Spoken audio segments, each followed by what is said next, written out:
Et donc, dans un grand bol, je vais mettre 1 kg de farine de blé. Je rajoute 2 sachets de levure boulangère. Si vous l'avez en vrac, ça équivaut à 2 cuillères à soupe de levure boulangère. Voilà. Je rajoute une cuillère à soupe de sel. Et là, on va mélanger tout ça tranquillement en rajoutant de l'eau tiède. Tiède et pas chaude parce que l'eau chaude, ça va casser l'effet de la levure. Donc, vraiment, il faut que l'eau soit tiède, quoi. Donc, voilà, on mélange jusqu'à obtenir une texture un peu plus épaisse que celle d'une pâte à crêpes. À peu près semblable à celle qui est sur la vidéo. Et c'est normal que ce soit élastique parce que je pense que c'est l'effet de la levure boulangère qui fait ça. Bref, donc voilà à quoi ça ressemble. Et on va séparer notre pâte en deux parce que comme on a dit, on va faire du sucré et du salé.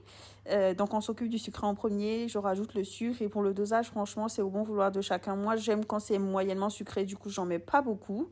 Je mélange tout ça. Après, je vais laisser de côté et on va s'occuper du salé, enfin de la pâte salée. Donc, je mets la deuxième moitié dans le bol et là, je rajoute tout ce que j'aime bien pour assaisonner. Donc, voilà mon mélange plein sud que vous connaissez bien. Je rajoute un peu de poivre, je rajoute ma purée d'ail et de persil. Et puis je mélange. Une fois que c'est prêt, du coup, on met tout ça dans un grand bol. C'est important de mettre dans un grand bol parce que ça va beaucoup gonfler. Et je vais vous partager une astuce ultime pour faire partir l'odeur de la levure en partie 2. Parce que oui, très souvent, ça sent fort la levure et c'est pas très agréable. Et en attendant, l'astuce, on va laisser reposer tranquillement au four pendant 2 heures. Pas allumé, hein, éteint.